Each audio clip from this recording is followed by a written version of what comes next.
La publicación se llama Búfalos y Zorros, es de Ernesto Toledo Bruckmann, pero es un libro que nos muestra a un José María Arguedas más político, desde una mirada más política.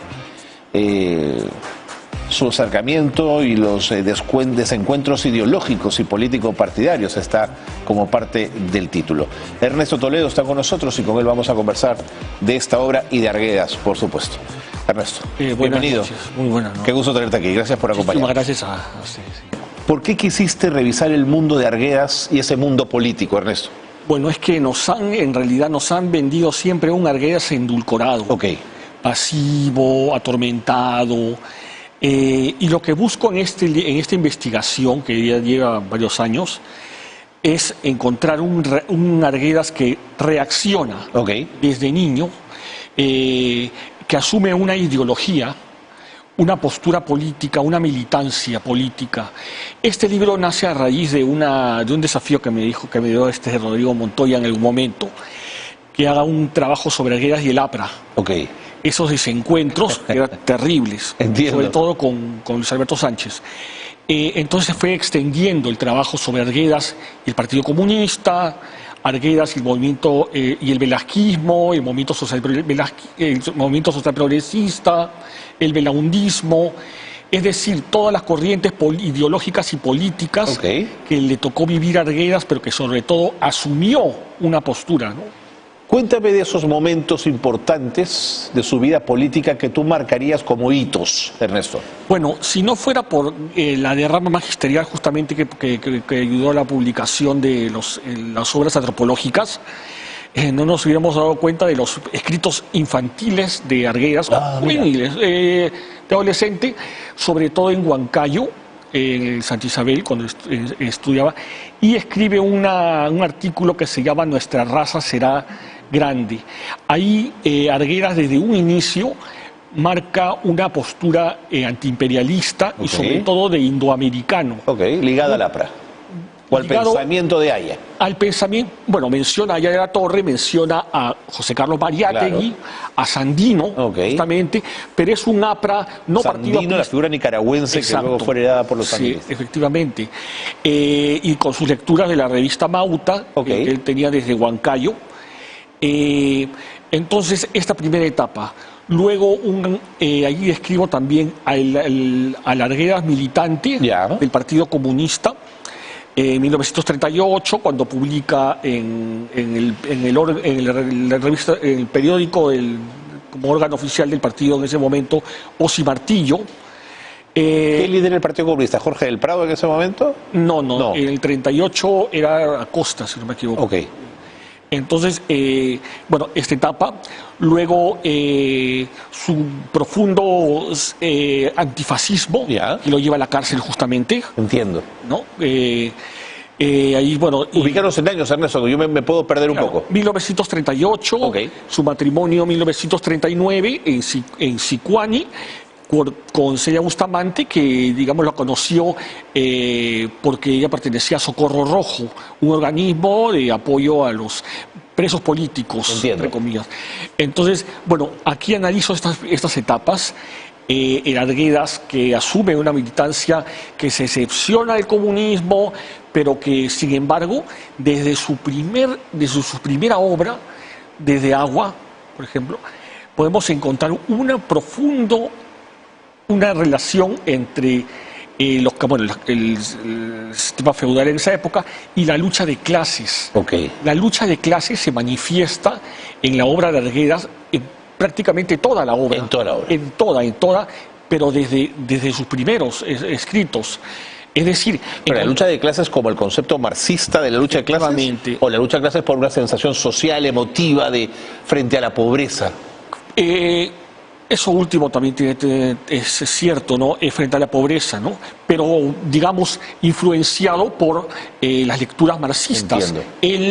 Arguedas reconoce en algunos testimonios que sus lecturas de José Carlos Mariátegui, las lecturas de Lenin, El Estado y la Revolución, significaron muchísimo para poder entender la realidad peruana.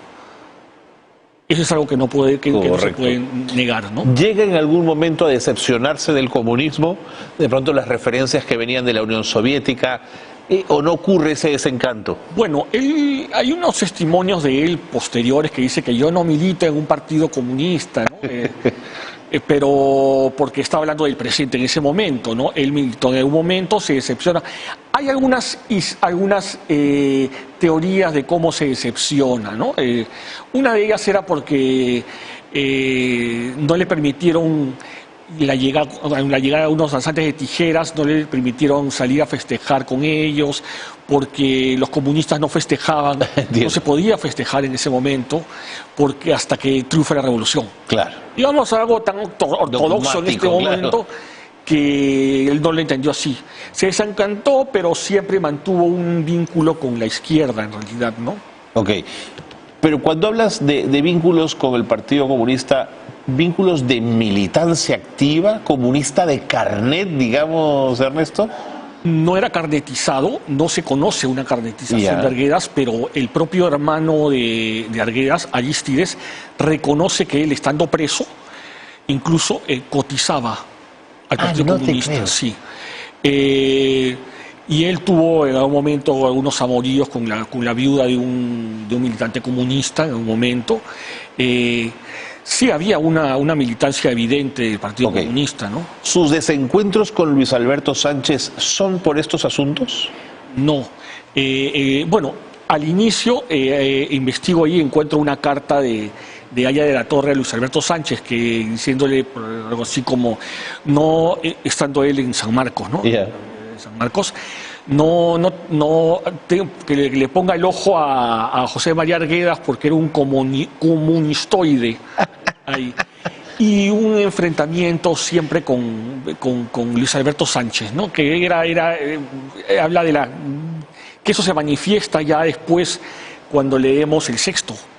Claro. Cuando leemos ya esa relación en la cárcel entre el comunismo y el aprismo, que es la cacana del Perú, como se llama. Así dijo, la cacana del Perú. La cacana del Perú. No te creo. Sí, y bueno, eso lo encontramos en el Sexto y habla pues de la traición que representa el aprismo en ese momento, ¿no? Estamos hablando ya del 38, pero bueno, el Sexto fue publicado en el 61. Entonces, todos estos desencuentros con el APRA y sobre todo también los desencuentros cuando era profesor de colegio en el Guadalupe, en la época en que los sindicatos de maestros estaban controlados por el APRA. En el momento, ¿no? Cuando la izquierda se atomiza, ¿el dónde se queda parado? ¿Hacia dónde va? Bueno, hay algunas cartas de él en que dice que hablar de partido comunista si existen hasta dos partidos. Existen los chinos, Patria Roja en ese momento, y el oficial, que era el moscovita, digamos, ¿no?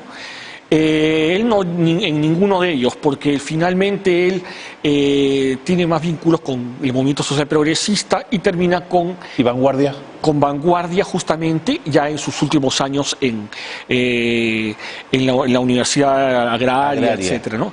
Ya con Vanguardia, conociendo a Edmundo Murugarra, a toda la juventud, ¿no? En mi cabeza lo imaginaba más ligado a ese mundillo, mira, que al del propio Partido Comunista. Una izquierda, claro, más intelectual, ¿no? Exactamente. La nueva izquierda que le llamaban en ese momento, ¿no? Interesante. Ernesto, ¿cuánto tiempo te ha tomado esta investigación? Porque reviso la bibliografía y no has dejado nada sin revisar. Veo Diario Marca, veo a Cecilia Heró, veo a Joaquín Costa, veo a José María Barros. Es una bibliografía amplísima. Sí, la verdad que en realidad el trabajo tiene como 2 años. Empecé hace más o menos 2 o 3 años atrás, pero intentaba publicarlo hasta que Editorial Horizonte me dio la posibilidad de hacerlo, ¿no? Pero la investigación, como le digo, fue el primer libro sobre Arguedas que publiqué fue en el 2016. Más o menos en el 2018 empecé a escribir este libro, esta investigación, metiéndome pues en la hemeroteca. ¿Y has podido indagar el vínculo o si sentía admiración por la Revolución Cubana? Bueno, cuando él murió, su féretro fue paseado con banderas cubanas y vietnamitas. No te creo. Sí, y es más, él fue también jurado en el premio Casa de las Américas en La Habana. Sí, señor.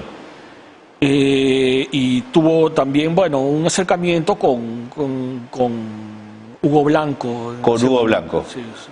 Entonces, digamos que él tuvo también unas cartas, hay unas misivas ahí con algunos cubanos ahí que conoció en La Habana. Él se sentía muy identificado también con eso, pues, ¿no? Con las reformas, no quisiera decir el término reformas, ¿no? Las transformaciones sociales que se dieron en Cuba en ese momento, ¿no? Por supuesto. ¿Y del Velascato? ¿Qué decir? Ya para cerrar, Ernesto. Bueno, de Velasco, él se sintió... primero, no tuvo una... primero, estuvo muy allegado al velaundismo, Okay. Que le dio trabajo. Le dio trabajo. Y un velaundismo reformista en ese momento, seguramente. Efectivamente, sí. Pero las grandes transformaciones las hizo en ese momento ya Velasco. Sí, pues. Él escribe incluso un artículo que se llama General, lo estamos esperando, reconociendo algunas bondades en el gobierno de Velasco, pero también criticando unas reformas universitarias que se había dado en ese momento, ¿no? Correcto. Entonces, su vínculo con el velasquismo no iba con mucha profundidad, ni siquiera por la reforma agraria, que no llegó a verlo. El jueves 6 de octubre, a las 7:30 de la noche, en el Centro Cultural de España, y gracias a Editorial Horizonte, se va a presentar el libro de Ernesto Toledo Bruckmann, a quien ustedes acaban de escuchar, y que ha investigado a fondo la vida de Arguedas desde una mirada política. Búfalos y zorros, José María Arguedas, acercamientos y desencuentros ideológicos y político-partidarios.